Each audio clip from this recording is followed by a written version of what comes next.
good morning, good afternoon, and good night. What's greetings, Earthlings? What up? What up? What up? Any demographic I Greetings, identify with. Earthlings. They're connected to our president. I think an ignorant voter and a non-voter Crazy what he did. He took the military out are before one and he the took same. the civilians. Who does that? Under his watch. What Know has something, he done bro. about police reform in this country? Nothing. Greetings, Earthlings, and welcome to Unsolicited Genius. I am your curator, Carlton Ennis, and I am with the Jamaican that put you in all the sensations, Craig Lindo. On today's show, we will talk about Elon telling tweeters what it is, college football's rivalry weekend, and when is it too soon for the holiday tunes? We hope to give you something to ponder. Listening to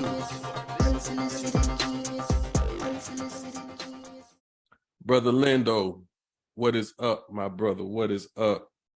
Man, trying not to get washed away down here. That's all, man. We have had consecutive days of rain, but I kind of feel like we're better off than those people that have had consecutive days of snow that have added up to 7 feet of snow. So I'm not tripping.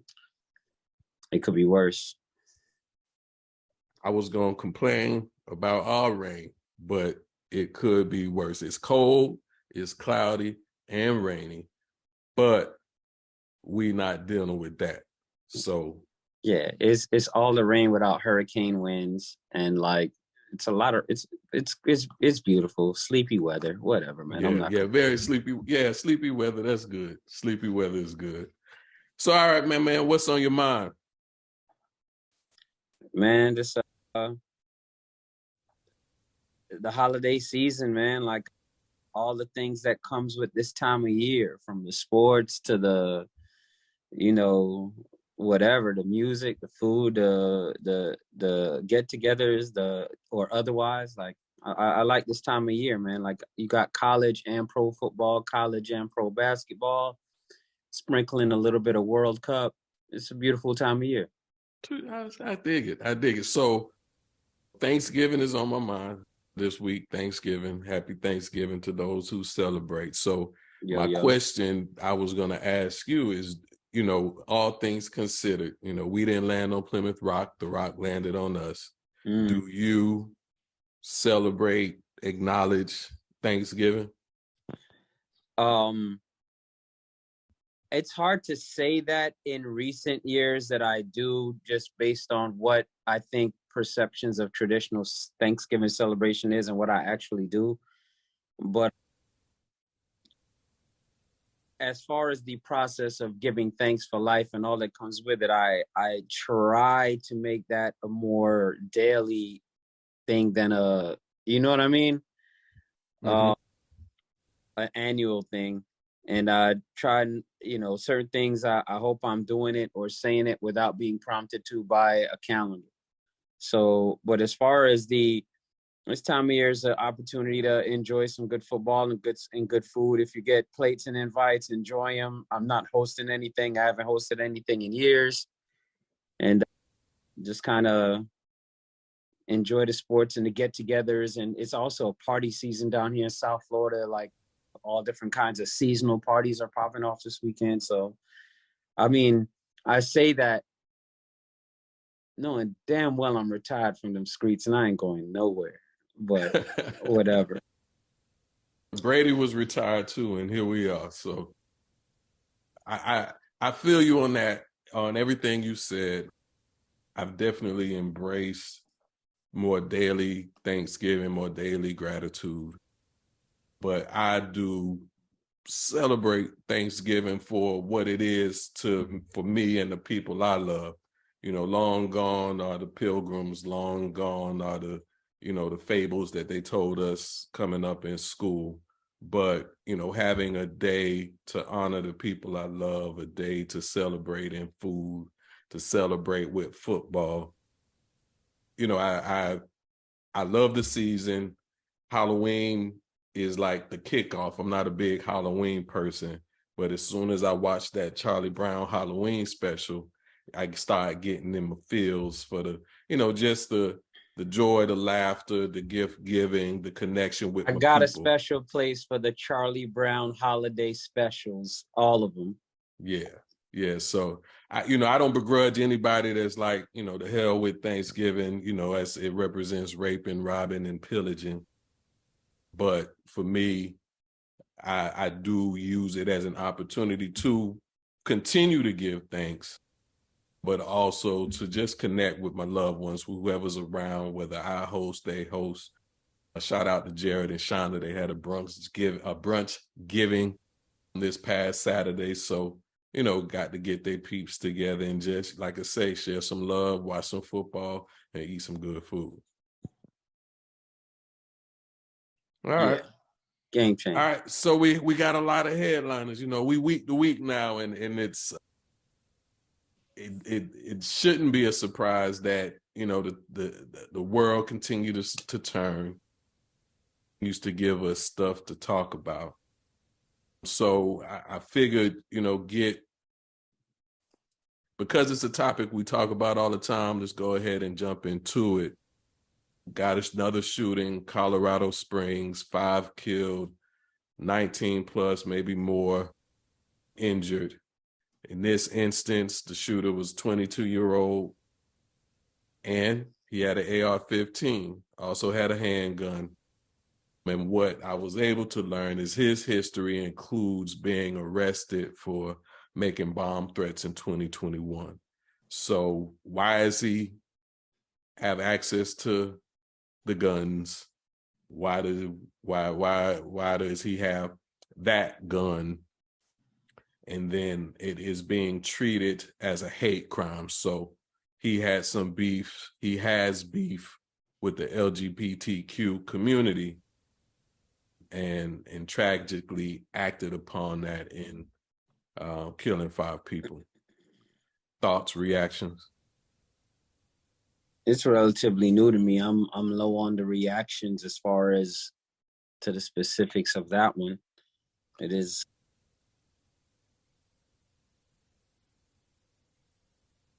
I mean, I feel like I've talked about this story before. I risk saying anything and sounding less than authentic just because it's a new story, and I see the fervor with which others attach themselves to, or their interests or their views to the news stories. It's a new story for me, and I think it's unfortunate, right? I don't want to come across cold, but I've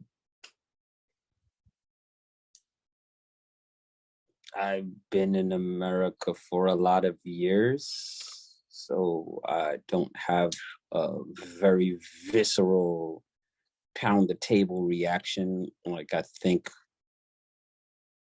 like I'd see on Twitter right now. And they're not wrong for that. I just don't have a pound the table visceral reaction. It's another unfortunate news story, one that I'm all too used to. Pretty much. I don't begrudge you that. I think, is my reaction visceral? No. I think it's indicative of who we are, where we are. We have told this story before. There was the shooting in Orlando, at least, that was at a gay club, but separate from sexual orientation, gender, race, ethnicity, whomever, whatever demographic may apply, it's just another mass shooting in the United States of America, and the tool, another AR-15. They said in this instance, there were some on-the-scene heroes that, were able to subdue the shooter. Otherwise, it could have been worse. There was a situation in Buffalo recently, in the last week or two, where a man enters a drug clinic store, and they say it was an attempted robbery, but he walks in with an AR-15. And fortunately, he got off a couple shots. I feel like they said maybe 5. But there was security there, and they jumped in and they subdued him until law enforcement was able to arrive. So, there was an almost tragedy, an actual tragedy. not the first, and unfortunately, Why we are know it's these the not the last. solutions? You know, what a frazzled state we're in when these steps are the steps that people are taking for solutions to problems and anxieties and concerns and trauma reactions. It's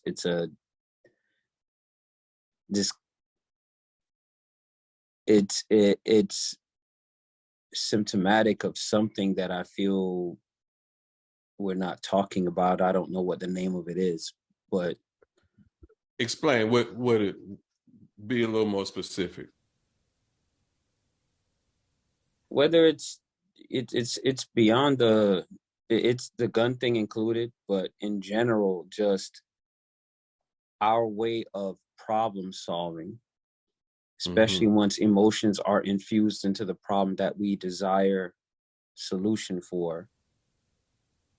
We're inclined to go kill the ant with the sledgehammer, right? Mhm.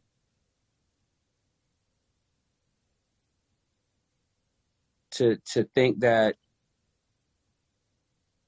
club full of people, a classroom full of kids, any large gathering of souls should be the exchange for your anxiety and pain. How long have you gone unheard? How ignored do you feel? Like, what is that? I have to, I feel like there's some elements of unfiltered, unprocessed pain. I feel like there is.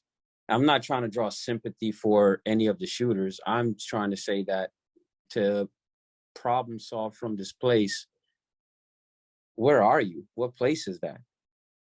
Yeah. Right? Like in these continual situations, to think that, like, for whatever pain or anxiety I feel, the equal exchange is a classroom of kids, a theater of souls, a dining room full of people. Like that is I can't imagine feeling that kind of pain or anxiety, to feel that that's a sensible exchange for what for whatever ails me.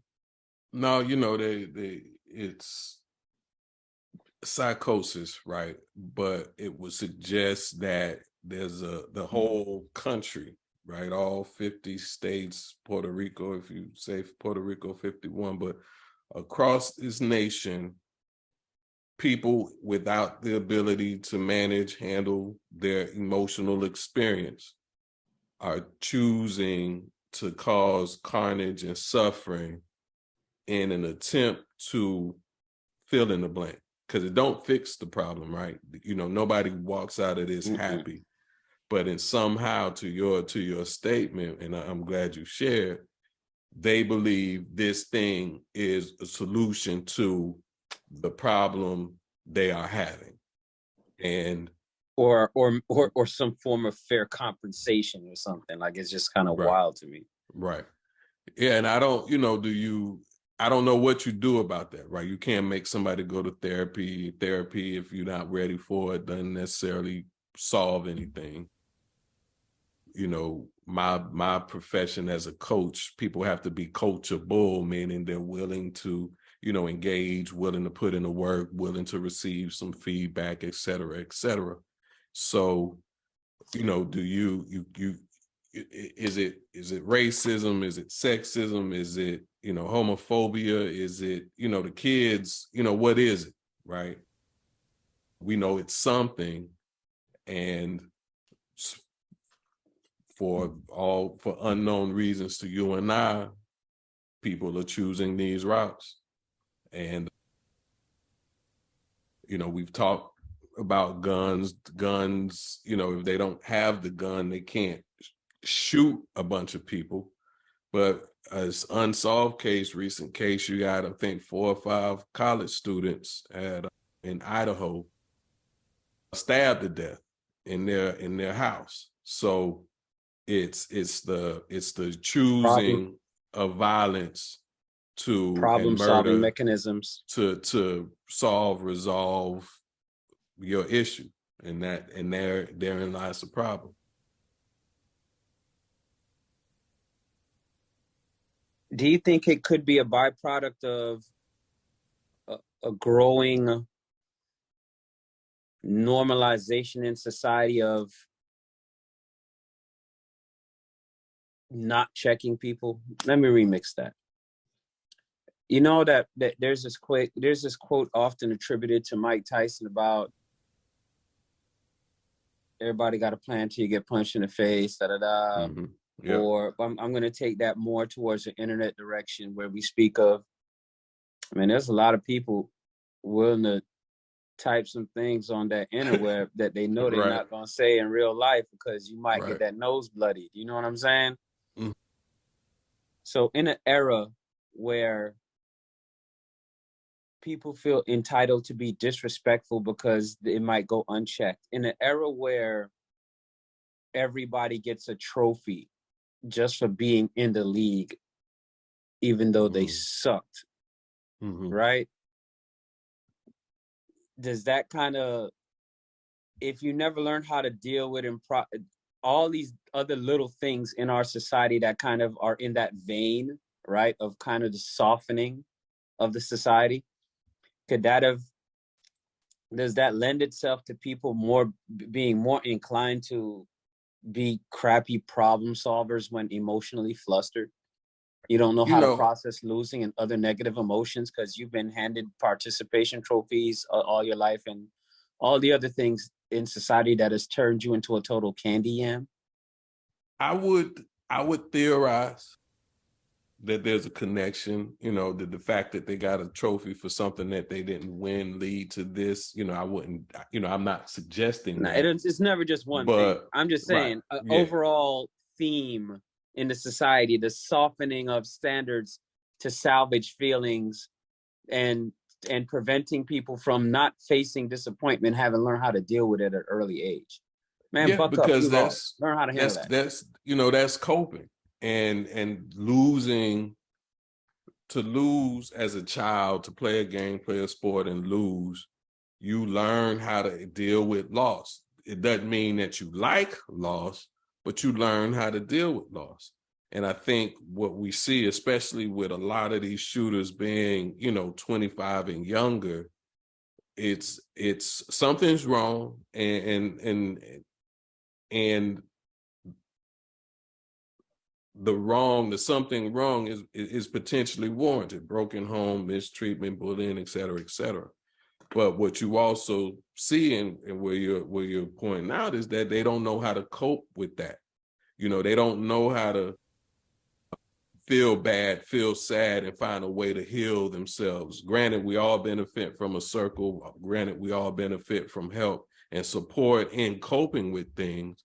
But at minimum, if you can't take rejection from a girl, if you can't handle losing, a job that you may not have been, performing well at, if your fear is that somebody will be taking something from you and your resolution is to take their life, you aren't coping with life very well.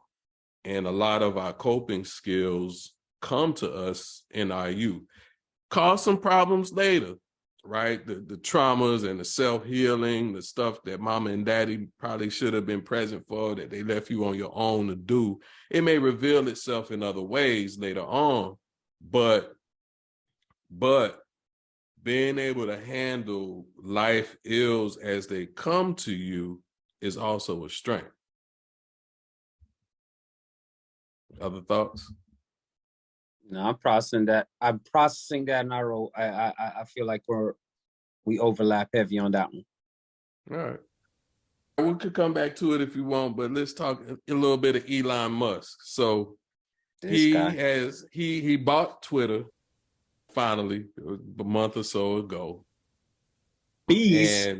And upon taking over, he fired about half of the workforce. So that when he started, it was about 7,500. He fired half of them. And so of the remaining, he sent an ultimatum. I paraphrase, but work longer, work later, work harder, or quit. And so a lot of them quit. 1,000 to 1,200 quit.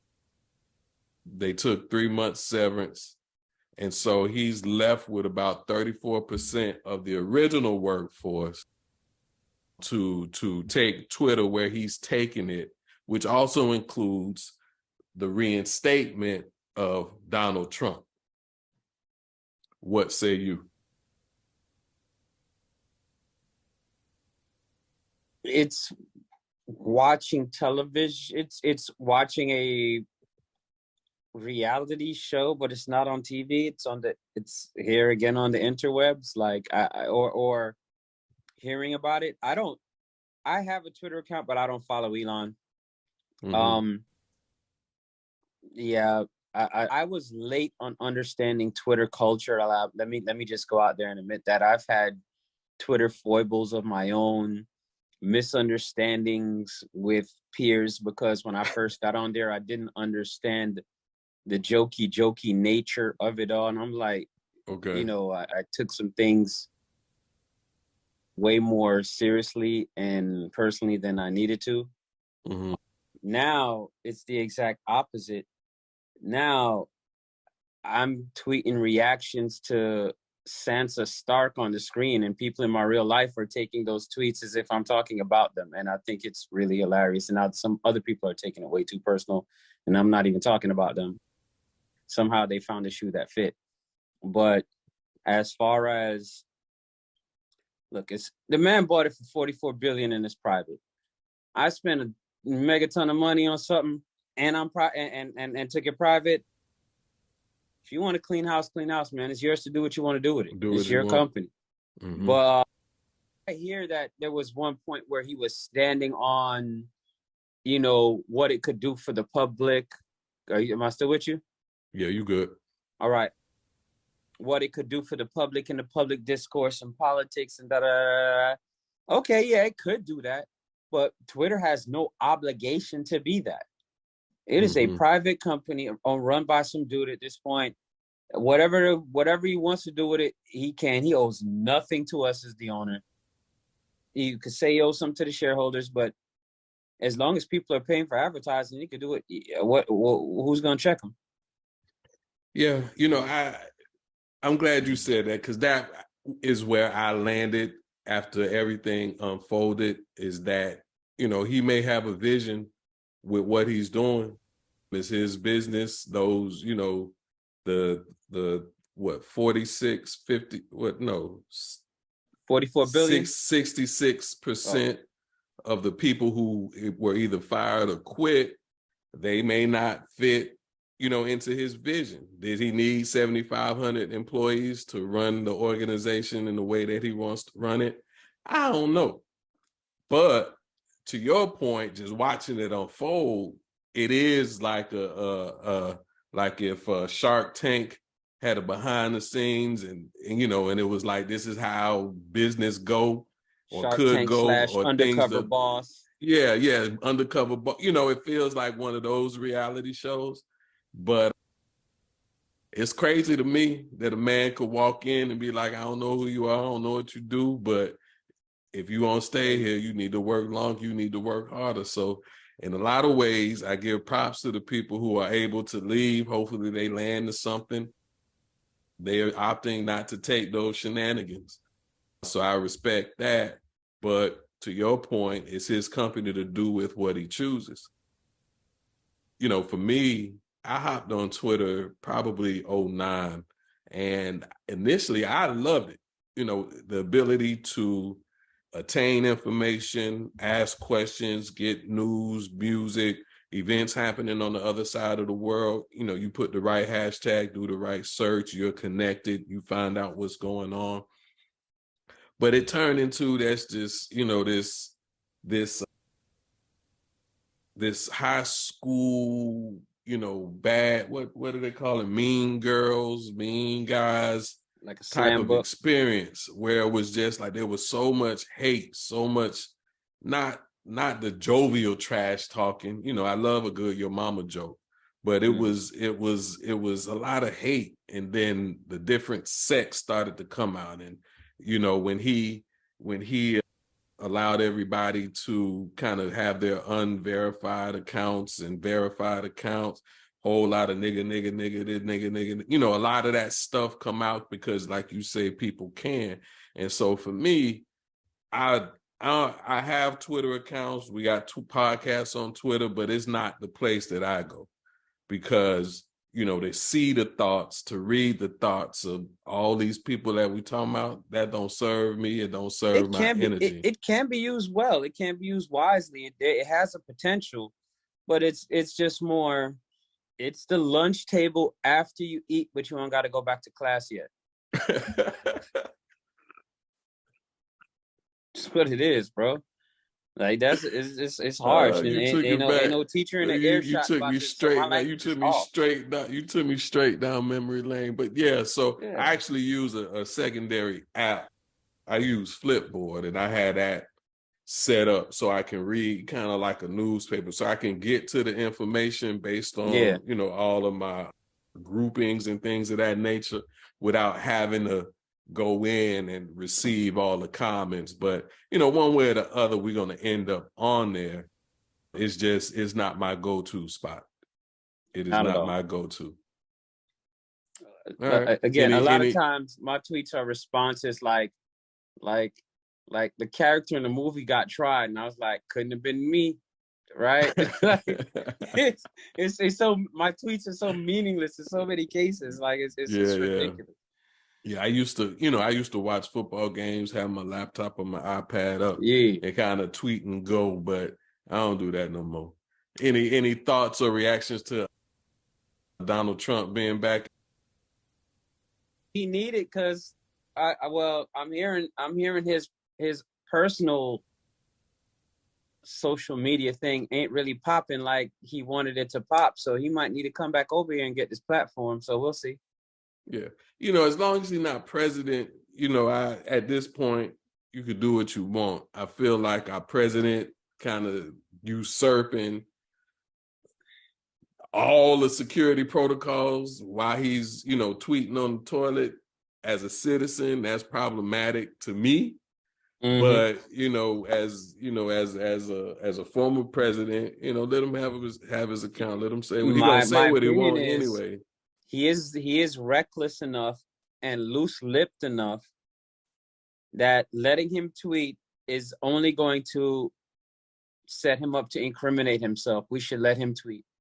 Let him have it. Give people enough rope, they'll eventually hang themselves, right? His hubris will lead. The arrogance and the hubris will lead to the downfall by way of Twitter. Let the man tweet out all the incriminating evidence that we could screenshot. All right, so Trump's back on Twitter. He's announced his candidacy for the next president of the United States. And in the last week, Nancy Pelosi, per Fox, got fired. Per CNN, she stepped down. Any part how do I want to say, any parting thoughts you would like to share for Nancy Pelosi when she tunes in to the podcast later this week? Congrats to Speaker Pelosi on a long career in a fine career in public service. That's so kind of you, man. That is so kind of you. I hope you get more than a watch. Yeah, she got more than a watch. She don't need nothing, I'm sure. You know, I hope her husband has a full recovery. Shit, I hope I get a watch. Yeah, right. I got you one of these days, man. I got you. I'll surprise you. You know, it's Christmas. We'll see what Santa Claus is talking about. But I hope that her husband has a full recovery. I wonder if that had anything to do with, you know, the position that she's taking. But like you said, she's got a lot of years of service. So thank you. Yeah, I didn't want to speculate that. It crossed my mind, but I didn't want to speculate that. I just assumed that, man, she's been serving the people for a long time, bro. Well, it was, but that's whether or not I agree with everything she's did. Yeah. She's been serving the people for a long time. Well, that's the other thing. You know, we got it's my other reaction beyond, the clap is it's time. And for her, she represented to me one of the politicians that was there too long. We got a lot of people who won't allow new ideas, new generation, new energy to come in.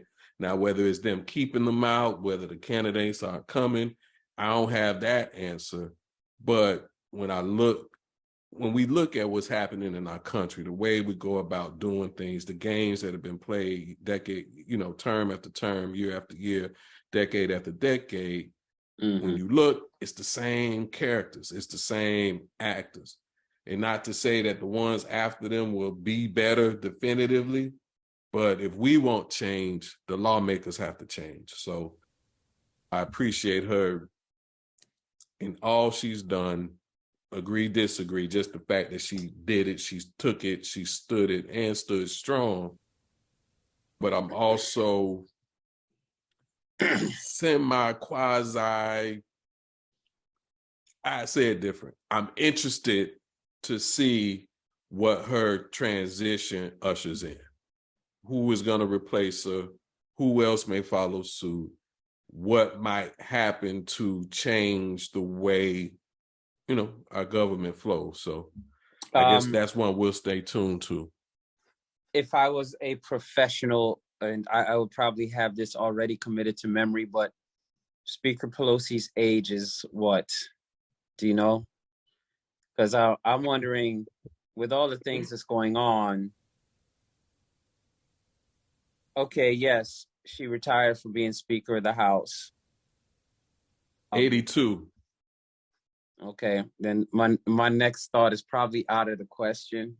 But she'd probably get ripped to shreds for even trying. But no, with all the little, this is the time where people overtly and covertly jockey for position for the political race. So briefly, I thought it entered my mind that a retirement from one arena is just getting ready to throw your hat into another. I don't necessarily see her going for it at 82 in terms of age, but in terms of years in clout and resume and somebody leaving that position, I feel like, hey, this is a great time to leave it, chill, build a campaign, and then just do that. But I don't know. I've just, it's a fleeting thought. I was just thinking out loud. Well, she's 82, Biden is 80. She got more spark than he does.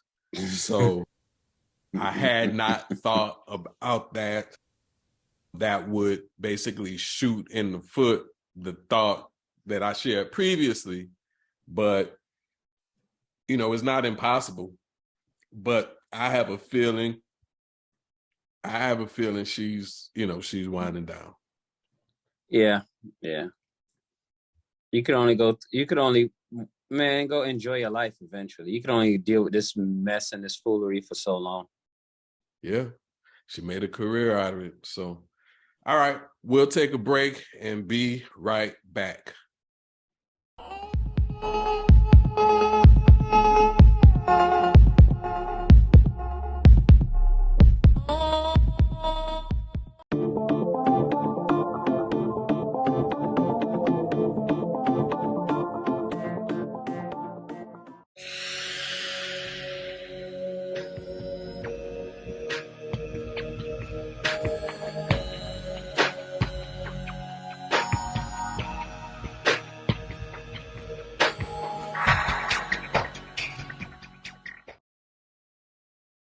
What in the sports?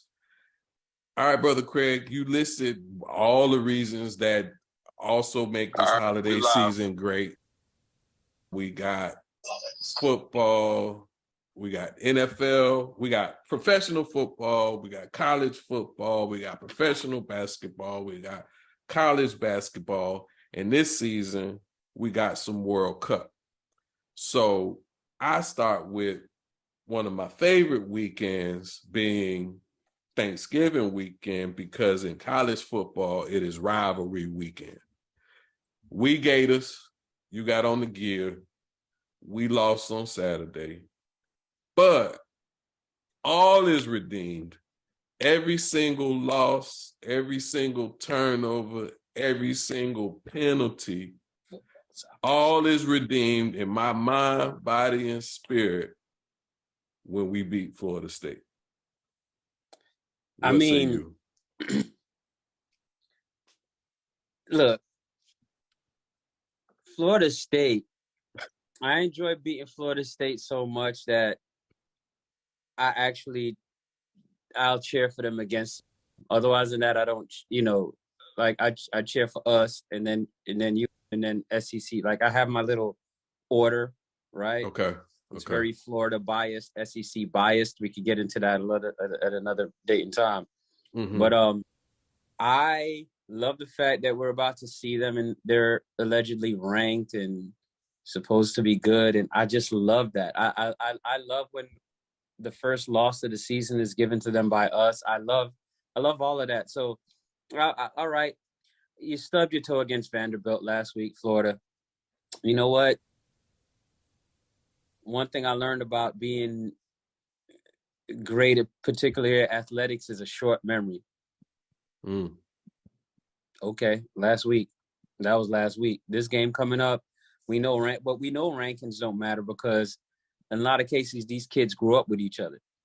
You know what I'm saying? Like they, if in some cases they were teammates in Optimus or even rivals in Optimus, right? And it's just carrying over. Like I remember it helped me. It was one of the experiences in South Florida. You could see during certain weeks, whether it was during certain weeks of school, the school would divide along certain lines. Teachers, staff, everybody took their sides, and it was just trash talking for the whole week. And I admit I've been a little bit more cantankerous than usual. Why? In recent weeks. Why and how so? I just feel like it's a great time to talk shit. I'm very confident in the direction that Florida's going. I'm not as worried as some other Florida fans. I think we're going in a good direction. I think the play calling could be a little bit more creative, but outside of that, I think we're going in the right direction. And I think for some reason, I think when Kitna takes over, by the time the Kitna era comes, it might be something to look at, but not to just overlook AR, right? But hey, so as far as this week, beat FSU. Make it a tradition. I remember my freshman year, my freshman year, we lost to them on Thanksgiving weekend. We did. And then went on to beat them in the national championship. We did. And I remember that was my introduction. That was the season I fell in love with college football for real. Before that, I wasn't in love with it for real. Mm-hmm. Yeah, it's funny. Something about getting caught up into it as a freshman, it was dope. That's when I became a Gator. You know, we were freshmen at the same time, and I had gone to most, if not all, of the home games, saw Peyton, all that stuff. But I was just out here, you know, grew up Miami, the depth of my connection to the Hurricanes, the band, all that stuff, Florida didn't come with. So, you know, it was, you know, I'm here, but I'm just here. But what was common was the disdain for Florida State. Whether you're a Hurricane fan or a Gator, you ain't got no love for Florida State. So when that game came on, I was watching with some other friends, and they were Florida State fans. And, you know, so to beat us that Thanksgiving weekend, they was in my face, and I was like, man, that's my school, and and I was sick to my stomach. But what came out of it was, I'm a Gator. I take it. I own it. I'm here. I'm about to done. And the Florida State, the hate for Florida State, and I say hate because it rhymed, not hate because I want harm, but the hate for Florida State was true and real from that point forward. So to win the national championship, especially as convincing of a game that it was, Riddell, Ike, Werfel, like they shine, they ball. So that was one of the lowest but highest periods in my Gator life. But that's for sure when I became a true blue Florida Gator, was with that loss against Florida State our freshman year. But, you know, I like Rivalry Week rivalry week because I tuned into the other games. You know, like Michigan almost took an L to Illinois, which I didn't want because that would have taken away from the hype that goes into them playing Ohio State, because that's for, you know, playoff berth, that's for pride, that's for rivalry.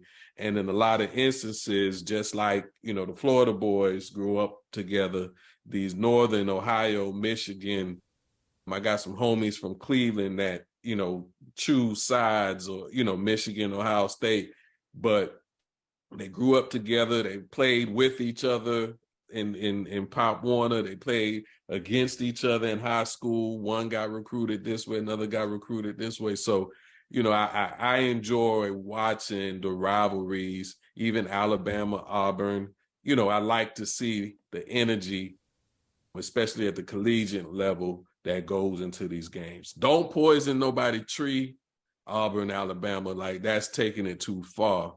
But on the field, talking trash, I love it. Yeah, all the different trophies, the Paul Bunyan one and all this other stuff. I do all the little traditions that surround or that are adjacent to college football start to get more pronounced, all the different little ceremonies and pomp. It's pretty cool, man. I do enjoy Rivalry Week. I know I don't want a full-on winter back in my life again, but it's around this time of year I kind of miss feeling, you know, a little cool. I could do without cold, but you know, a little bit of a weather change, man. Like, because you know, it's Florida, man. It's it's either wet or not, but it's always hot. You know what I'm saying? Like, Yeah. it's either wet or not. So it's either rainy season or not, or it's raining today or it's not. But it's always hot. So, but I could probably I miss a little bit of that the North Central Florida crisp air right about now. You know what I'm saying? Them sharp mornings get you, you know. Well, that is my life. You know, I have North Florida temps here in Austin because it's 44, and the low last few Wow. days have been in the 30s. So you could come No, get when some of that this happens, if you want. when that happens down here, people call in sick, and then there's a boom Oh, of babies please. 9 months later. Like, every time. You could pinpoint it to the Floridians, it day. go below 60. You can't Pinpoint it to find the day. 5 people to work. Yeah, my South Florida people be miserable when that temp drop below 70, boy. And let you know about it. What else? So what other highlights? Anything pop off to you this weekend? Nah, man. Like, I'm really forward. I'm really just looking forward. I really, this weekend it's been so many things over the years. Family traditions, social traditions, all this other. Like, I don't know what form it is for me right now. I'm looking forward to the weekend though, man. I'm really, and in some of the battles, I want to see how they play out. I'm stunned by the Dallas score recently. I believe it was 40-3 that they flogged them boys by. Yeah. I wasn't ready for that. I'm hooked. I'm bought into all the different seasons. Well, not college basketball yet. I haven't bought into that. I'm loosely checking that one out. But, you know, I'm actually looking into the college basketball season earlier with more intention. This year, I checked out Kentucky lost last week. I poked my eyes in on Duke just to kind of see. You know, I'm not hooting and hollering by any means at this stage of the college basketball game, but I'm looking. You brought up the Cowboys, so your boy being me, I had the losers quadfecta this weekend. The Gators lost, the Giants lost, the Cowboys won, and my fantasy football lost. So, yeah,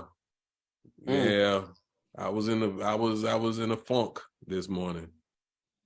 Yeah, that'll change the Monday morning quarterback vibes right there. Yeah, I can't lie. I can't run from it. I'm owning it.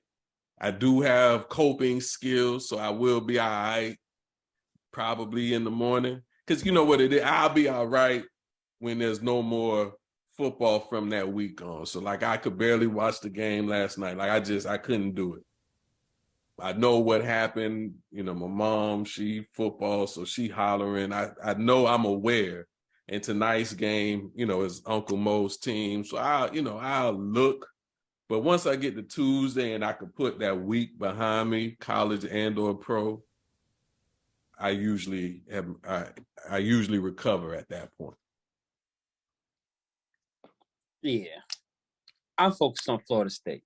That's how that was my. I'm like, you know what? Duck it. We're gonna beat Florida State. Everything else. Yeah. After that, everything will be all right. You know, I'll get figure like everything that. else out. I can get like that. I can let because that comes first anyway. The Giants play Sunday. Oh no, it don't. The Giants play Thursday. They on Thanksgiving against the Cowboys, so I don't have that much time to. Gators moved to Friday this year. The Gators moved to Friday, so. It's weird. I don't have. I'll know something soon, right? I'll know something soon. So before we transition, I wanted to get your take. Did you see the, for lack of a better description, the SEC network disagreement with Peter Burns, Ben Watson? I keep my wife's name out your mouth. Did you see that? Nah. So I'm gonna try to explain it to you where it unfolded for me, and I want I want your perspective on the broader issue at hand. Okay, so this is during a broadcast? So SEC network broadcast, not sure which game, but Peter Burns, Ben Watson, one of the guys used to play at Florida, and then linebacker went to Auburn, Takeo Spikes, Chris Doering, Takeo Spikes, Ben Watson, Peter Burns. I believe that's the crew. So they're on the show. Peter Burns calls out Ben Watson because he's the only one in a light colored suit. Not a bad suit, but everybody was black, dark, navy blue, black, dark. Ben was in what I believe to be like a white, light blue. So Peter's like, hey man, you missed the memo, blah, blah, blah, what you doing, what you looking like, et cetera, et cetera. Everybody chuckle, get a laugh. Ben replies, well, as long as I get the text from my wife that say I look good, I'm straight. Peter says, that's not the text I got from her. And so the show ensues, goes to commercial break at some point. They come back on. The only people on set are Takeo Spikes and Chris. And I didn't see this part live. I saw them throughout the day, so I didn't see the comeback without the other two. But Takeo was sitting like, you know, when you know somebody in trouble, when you know something went down, you don't, right? So suffice to say, when Ben comes back on set, he walks on during the filming and they like everything straight. Oh, it's you know, he got some straightening and, you know, keep my wife's name out your mouth. They took to Twitter and, you know, Peter later took a picture with him and Ben looking mad, Peter smiling. Ben tweeted, it's all good, but you owe Mrs. Watson an apology. So all that's the synopsis. I dig into the comments, which I don't often do, but because I have my personal opinion and, you know, that's what we'll talk about. But I wanted to see what people were saying. And clearly there was a line, you know, jokes is jokes, suck it up, or he was wrong. Keep my wife's name out your mouth, or you will get popped in the mouth, a la Will Smith. So I'm bringing it here because I'm curious. You know, I'm always down to learn. But what's your reaction, your response, if any, to any of that? The ability to get that joke off is 100% based on your relationship with me.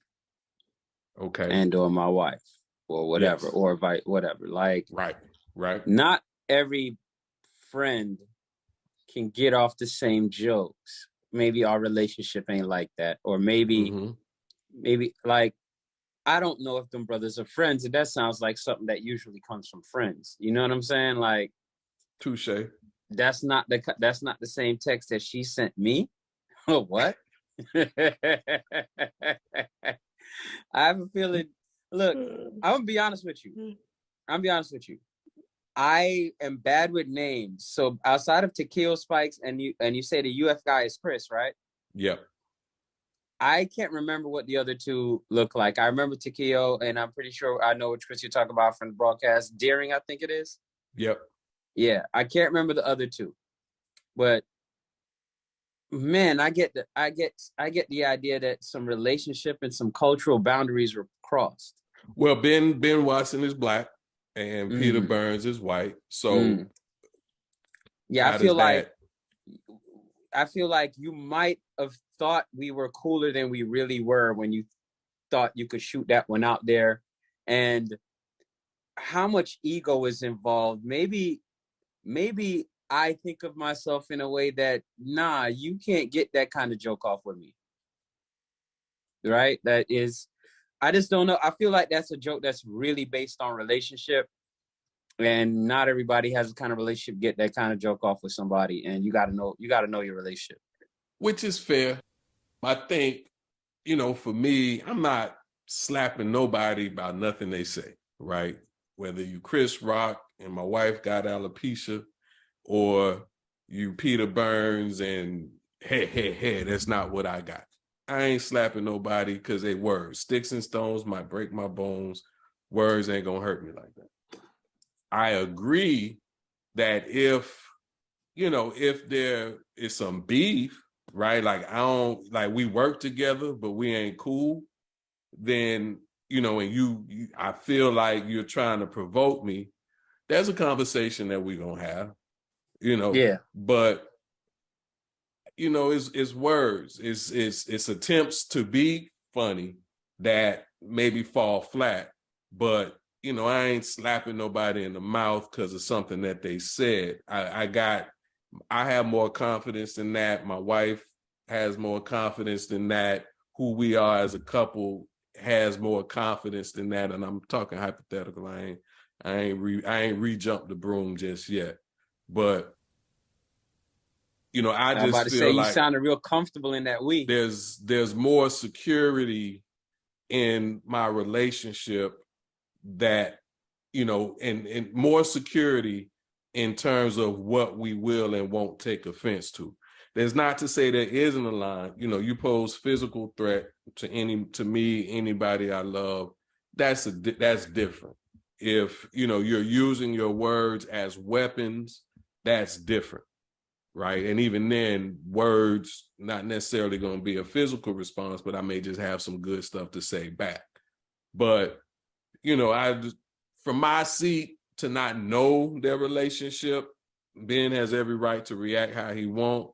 But me, myself, in the shoes, the way the jokes was going, it just sounded like the homies was kicking it and the TV's caught it. It really does. But, and our homies, because it really we fit know how in the our homie homies kind do. of vein. But maybe you're not one of the homies. If you're not a homie, then that's what you got. That's the conversation.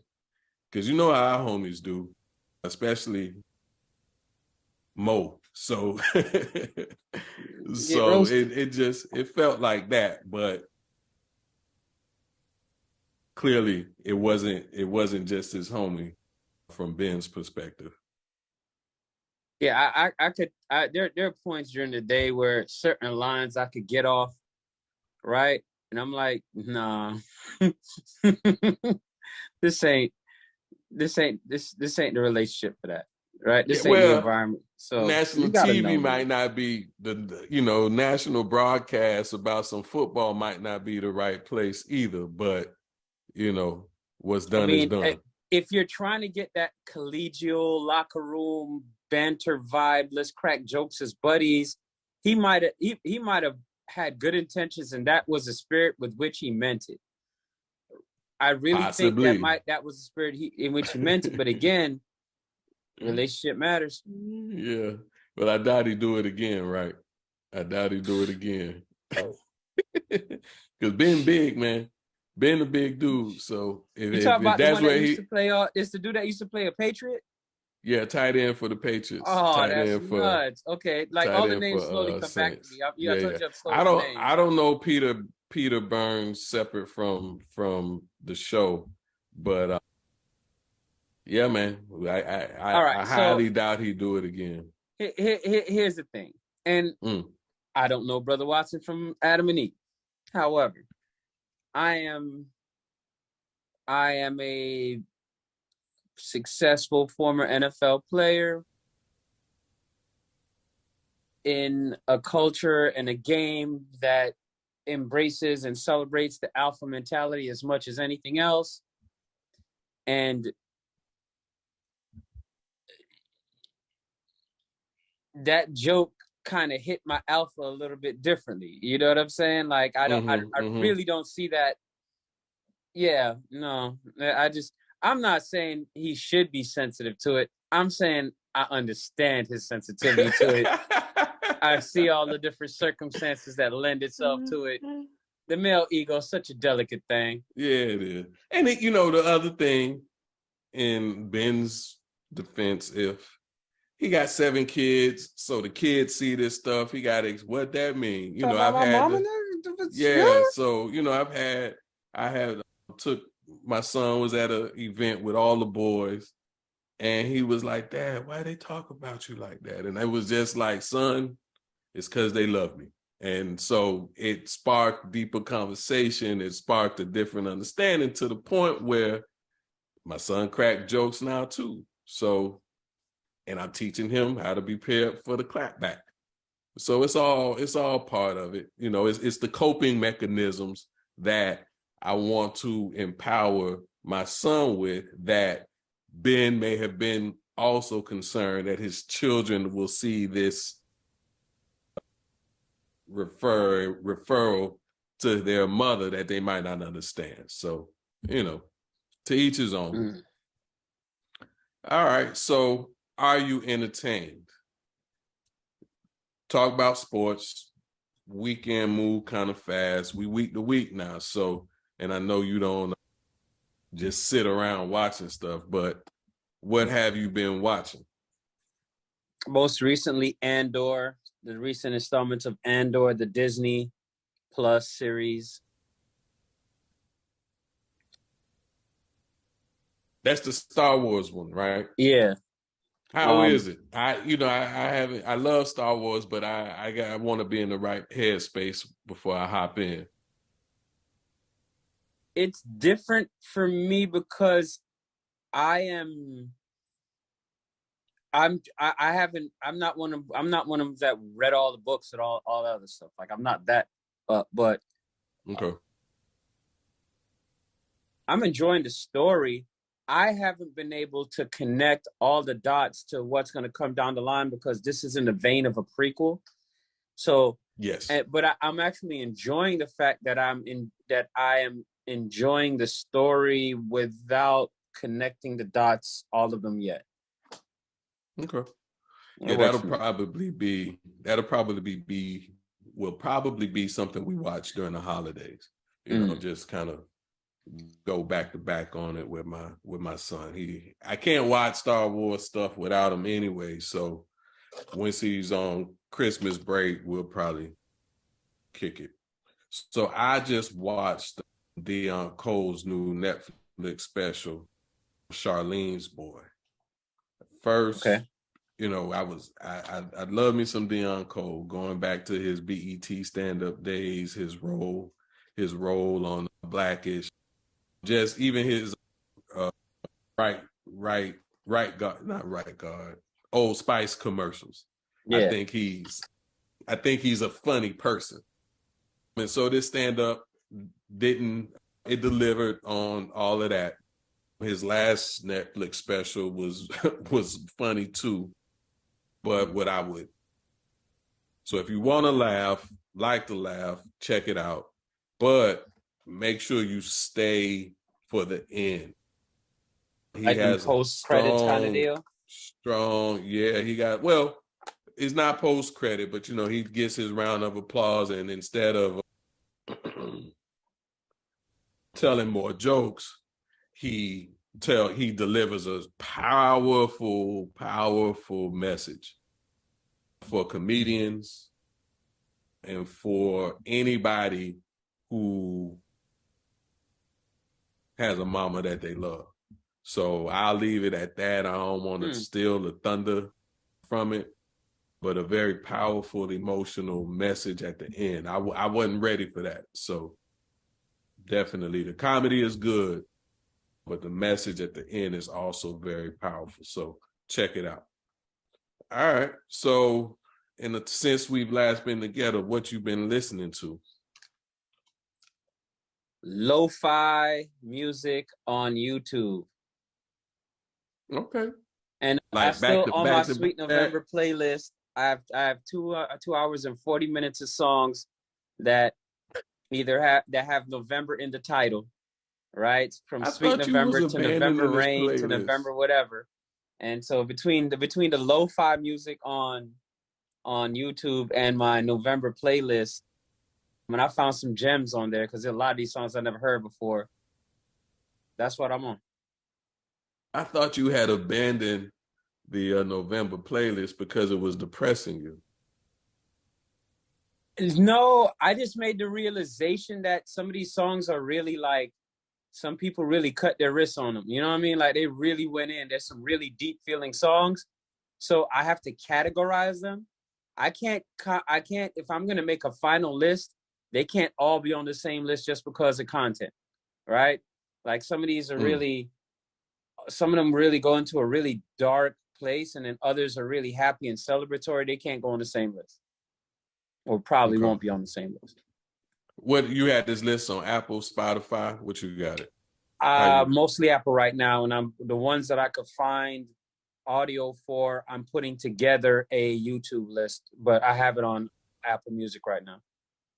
All right, well, send it to me when you get a minute. I'm curious. For sure. So I make sure I'm in my happy space before I dive in, but I'm curious to, because to say November, I only can think of not even a handful. I can think of a couple songs. I might have to put a little trivia to you, or a little, not trivia, but okay, there's a Sweet November song done twice. The first time by a group called The Deal, which you may recognize because I believe Babyface is a part of that group. Okay. Right? And then another group you might recognize by the name of Troop. Yes, I know Troop. They both have a song called Sweet November. Okay. I would ask you, who did it better? All right. Well, send it to me. I'll let you know.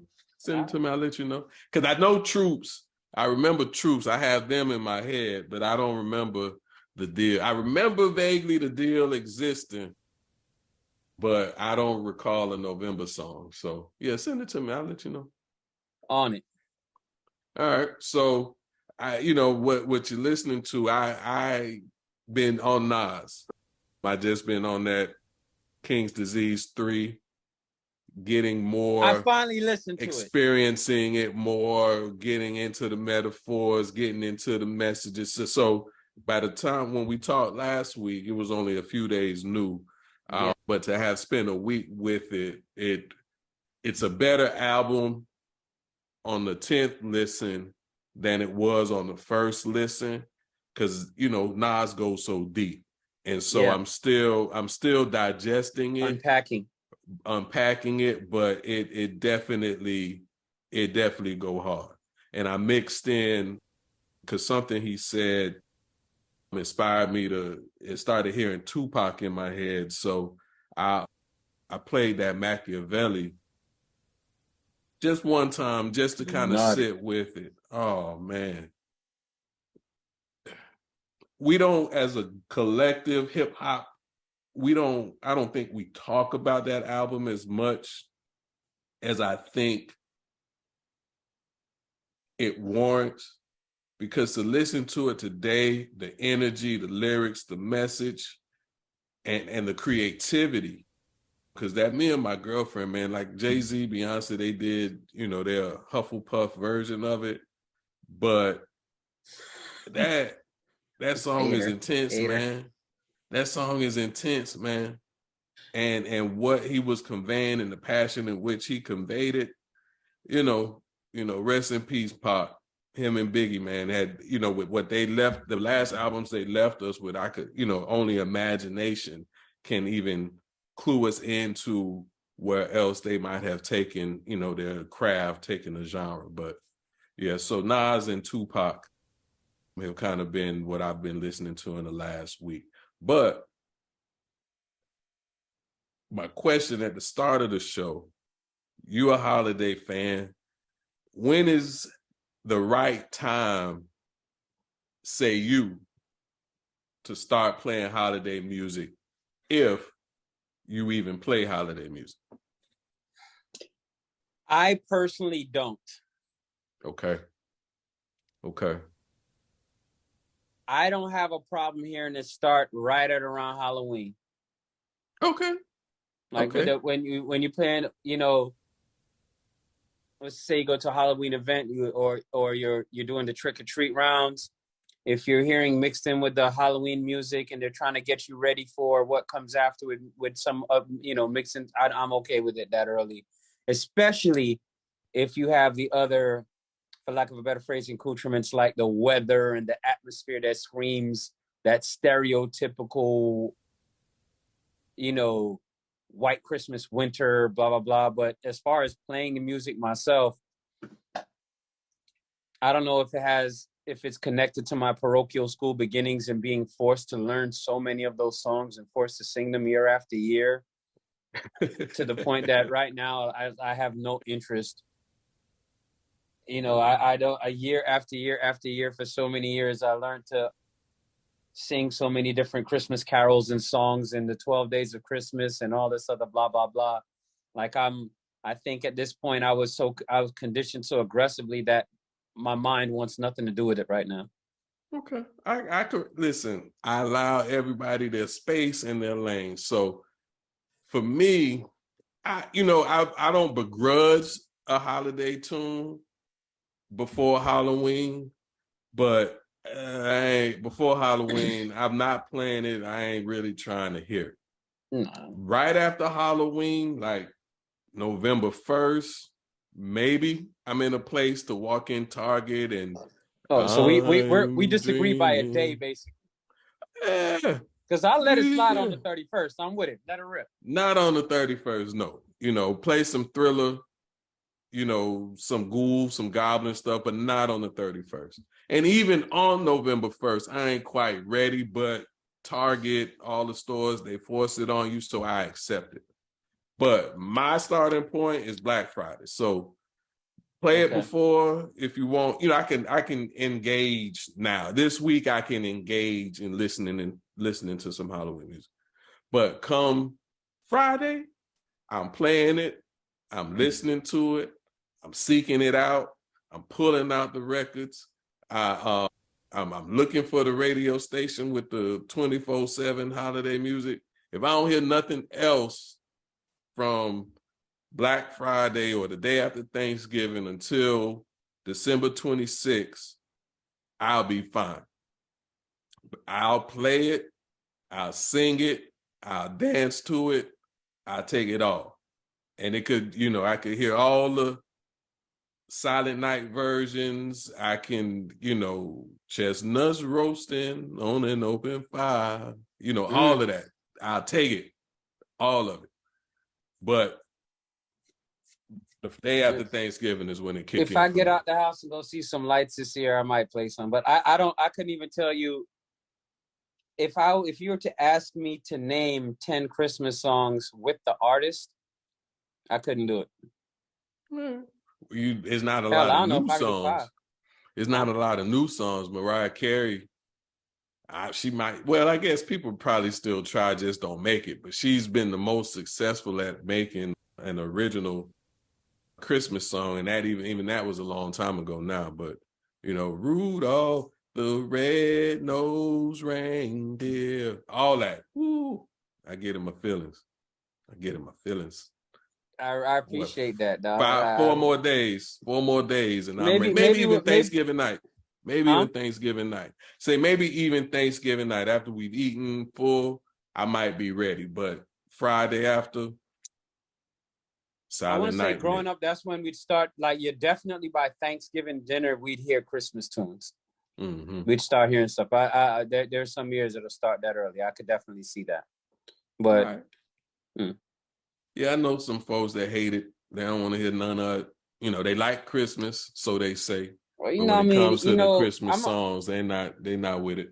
I'm in a different niche of the lifestyle. Unmarried, no kids, right? So it's put up a tree for what? They're kind, a bunch of little, like, only thing I like about it is the fragrance. I'd rather just get the essential oil and put it in the diffuser. Oh, You know what I'm saying? Like, who are you? He's like, I'm motivated to listen to Christmas tunes. Maybe, I realize cuffing season's different down here where it's warm. It's better when in places where it's warm. We'll get COVID. We can get it that later. But next week, I'm gonna introduce you as I'm with the Grinch himself, Craig Lindo. Hey man, I do want to go for a drive and see the lights though. All right. You know what I'm saying? There's a side of me that's little. I want to go see the lights. I don't want to put any up. Who am I to judge? My mind say one thing, don't judge them. My body's like whatever. But that's all good. I respect it. I respect it. I know where your heart is. All right. So what have you read since we were last together? Nothing but some Bible verses. All right, that's something. Any verses I really of note? Want to sound all progressive and intelligent. And Carlton, I'm reading a book every day, but I can't lie. Like now, inspired by the last time, and inspired maybe a little bit out of shame. Just admitting that I wasn't much of a reader anymore. I'm not gonna read a whole book yet, or I'm not. But what I've been trying to do is a habit that I picked up from a Bible study some years back was read a different chapter of Proverbs every day, right? Mm-hmm. And you kind of coordinate that with the calendar. So if it's the 3rd of the month, Proverbs 3, 31st of the month, Proverbs 31, like so. Okay. And in that meditation, and I remember doing that when I was a part of that group for a while. And what I found was, even though there's a 14th every month or a 8th every month, it doesn't mean the same verse will speak to you. So I might read the same chapter, but it doesn't mean the same verse will speak to me. Yeah, I found that each time around, something different spoke to me, and I was able to get something from it, some sort of food for thought to carry into my day. I mean, it's not as much as reading a whole chapter, like a whole book chapter, but that's kind of where I'm at with it. A few of these mornings I've been able to get up and just, start with meditative reading, not so much reading for learning, even though I guess meditative reading is reading for learning, but whatever. Well, I respect it. Can't go wrong starting your day with a good book. I myself, I've read I do a lot of audio. I primarily do audio. So yeah, I'm late on that. I mix in the fiction, nonfiction. So just finished up a fiction book. Well, let me say it different. It's an Audible original, and it's called Moriarty, the Devil's Game. So big Sherlock Holmes fan, read all the original books, watched movies, series about him, et cetera, et cetera. And every creator, author, director, producer, writer, whomever, creator, probably the best label, but every creator takes a spin on, how they showcase Sherlock, whether it's his relationship with Watson, how much dope he consumes, but the players between Moriarty, female characters, the love interests, all those are the same characters.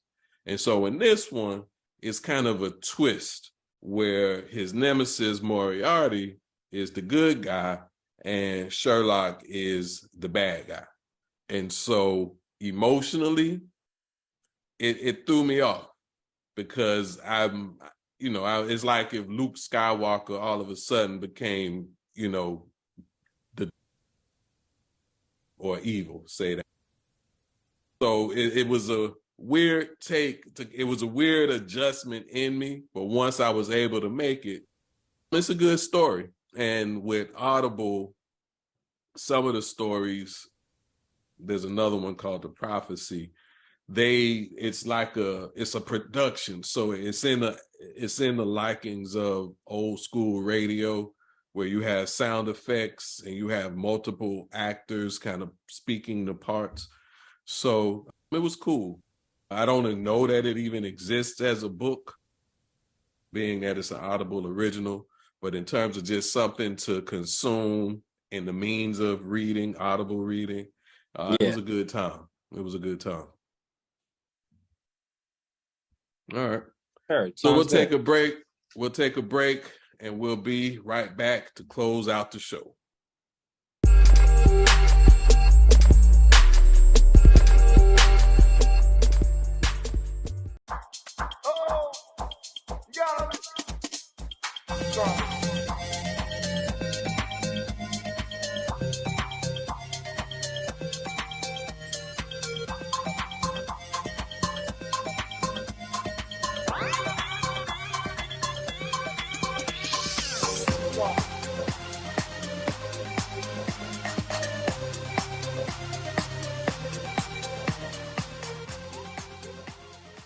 You are listening to Wherever we are, Instagram, Facebook, YouTube, like, if it's something to be liked, subscribe if it's something to be subscribed to, and follow.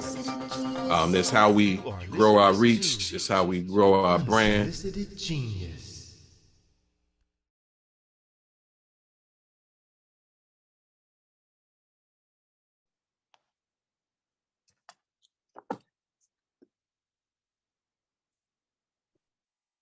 Welcome back to Unsolicited Genius. Thank you for joining episode 23 today. Joining us if you're watching live on YouTube or if you're checking us out later. Thank you for your support. With that, don't forget to like, subscribe, follow. We are on Twitter, Instagram, Facebook, YouTube. So like it if it's to be liked. Subscribe on YouTube so you get all the alerts as we produce episodes, create content. Go ahead and let that bubble up to the front of your iPhone and share it.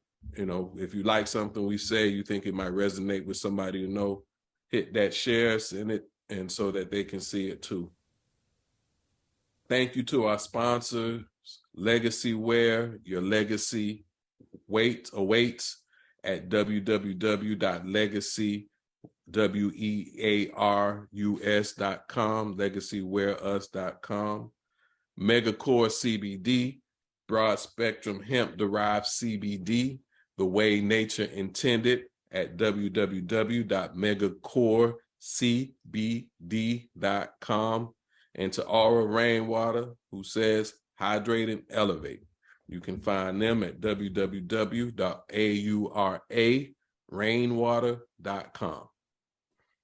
Any closing words for our audience before we get out of here, my brother? In the season of Thanksgiving, remember to be thankful every day. And happiness is a choice. Indeed, indeed, indeed.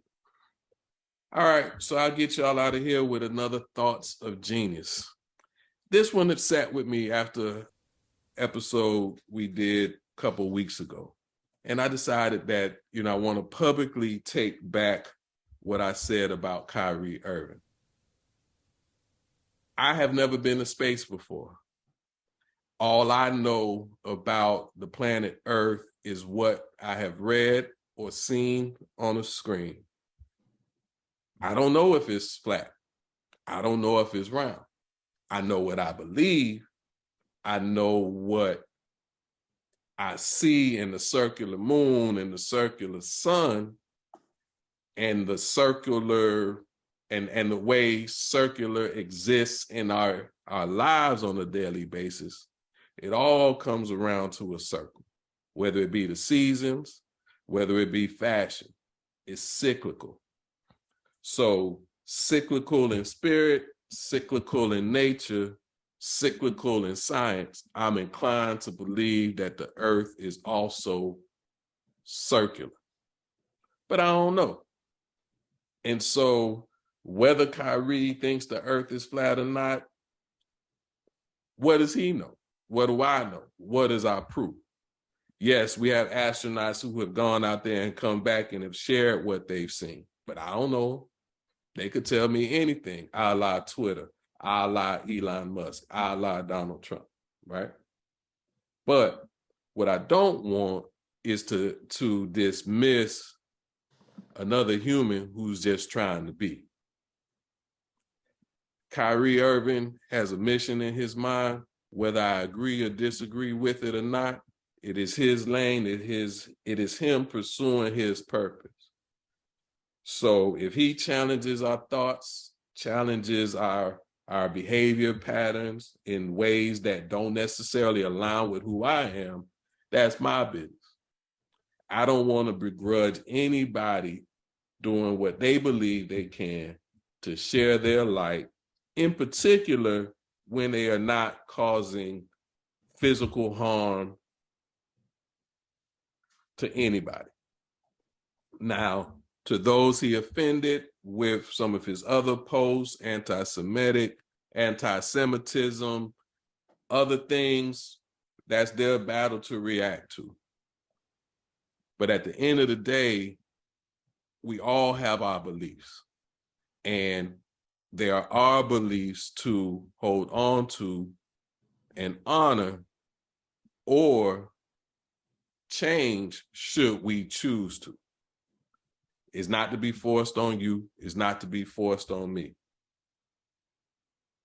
We can challenge each other's beliefs. That's what friends be for. That's what we do here on Unsolicited Genius. What I see, Craig don't see. What Craig see, I may not see. So we talk about it, but we go back to our corners, believing what we choose to believe, holding on to what we believe is ours to hold on to. So Kyrie, whether or not he thinks the earth is flat, ain't my business. I know what I believe, and that's how I will operate. Gravity will be here for me when I'm in Austin, Texas, when I'm in Miami, Florida, when I travel to Timbuktu on the circle of our earthly sphere. But if it's flat, hey, we don't change how I eat, don't change how I sleep, don't change what I do. Should I get an opportunity to hop on SpaceX and go see for myself, I will report back. And if I do see the beautiful circle that our Earth is, I'll be sure to tweet that so that everybody can share in what I have witnessed. But beyond that, believe what you believe, be who you want to be. Happy Thanksgiving. Live in gratitude, be in gratitude.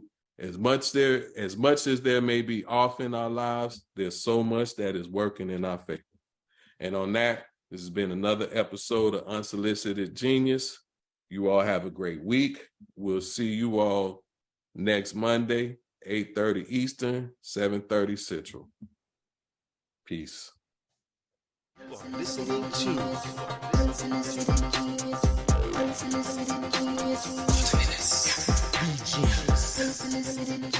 Craig D. Molat.